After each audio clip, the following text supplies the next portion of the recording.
Sharon was a member of our FIT group. Now, this was a group of 12 jewelers who were accountable to each other, and twice a year, we would gather at each other's store and share everything from marketing to financials and pretty much everything else under the sun. Well, Sharon called me one day and she said, "I want you to come to my store and teach me to do what you did. You just seem to have all the right people and they stay with you. I want that for my store."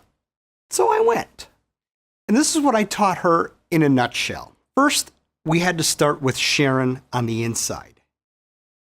Now, I knew Sharon for a short time, and after a conversation, I was sure that she loved to have fun and pretty much get things done. I was aware of her strengths and what made her tick. So the story of Sharon's life is this: let's have fun and let's just do. Now that we understood Sharon, we knew what she wanted for her store, and that was, when you walk into my store, you're going to enjoy yourself and we're going to get things done.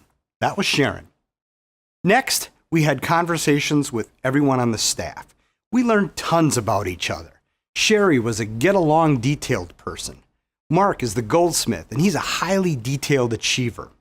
Casey was always smiling, laughing, with big eyes, and approachable, and just fun. Tina was all calm, laid back, and efficient, especially with projects. And now that we had everyone's story, we could share it with each other and freely discuss each other's strengths. For example, everyone disrespected Casey because she was always dropping the ball in customer follow-up, and everyone else would get caught up in the crossfire. But the weird thing was, Casey was the top salesperson in the store. And if she stood in front of you at the counter, you were buying, period. And customers just loved her for it. So when we discovered that her tendency is fun, we could now work on ways to support her with her strengths and perhaps have Sherry team up with her and support her with details. And wow, what a team they make. And then there was Mark. Now, Mark's the goldsmith, and he's a highly detailed and focused kind of guy, like you want your goldsmith to be. He enjoyed being appreciated by customers. Everything he touches ends up looking absolutely perfect. He's meticulous with everything and has amazing attention to detail.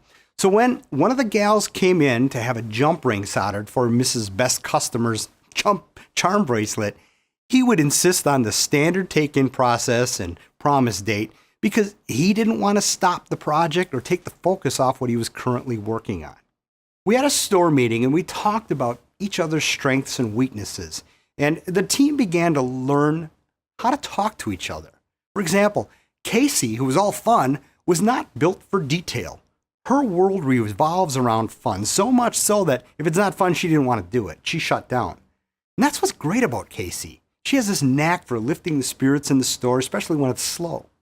So when talking with her, we knew that if we needed her to get a detailed project done, such as a custom piece, we would discuss how happy Margaret would be when Tom gave her this restyled mother's ring.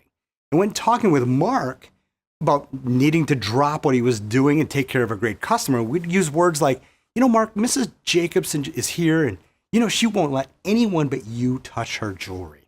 She would love it if you had this ring sized for her anniversary dinner tomorrow night. Can she count on you, Mark?"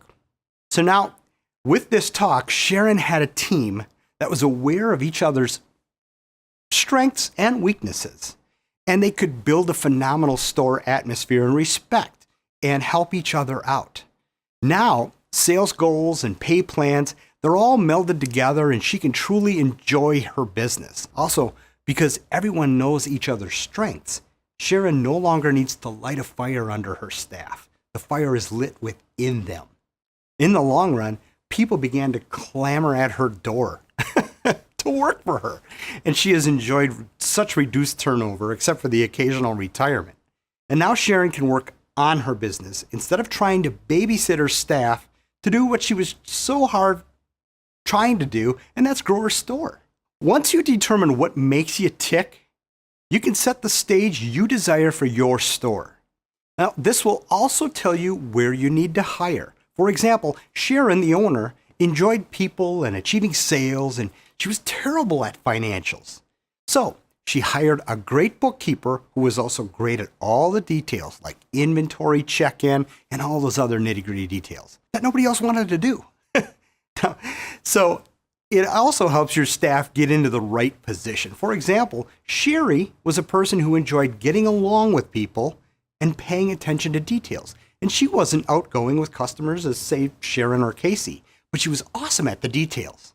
Now, if you wanted a custom job done, Sherry was your gal because she would listen to each customer intently and grab every little speck of detail from them and then have Mark create precisely what they wanted. Mark loved this about her. So Sherry just knew that she had to team up with Sharon or Casey to engage the customer. And as soon as the ice was broken, Sherry was on her way. The result of this whole process was teamwork. They worked so well together to overcome each other's area of need. Now also, when the need to hire more staff came, and I promise you it always will when this starts to pop, Sharon could determine exactly what she needed to fill and plug in the right person for that position. And by the way, there is a way to become aware and understand your staff quickly. And the same method works to get to know your customer quickly. I'll tell you more about that next time. Now, of course, if you're thinking this requires more work, it really doesn't. These strengths can all be discovered during daily conversation. Once you've engaged in these conversations, everything changes. It's easy, informative, and it's fun. And guess what? Your customers will notice big time, and sales will rise. A funny thing was, we found the right staff was right inside of Sharon's store.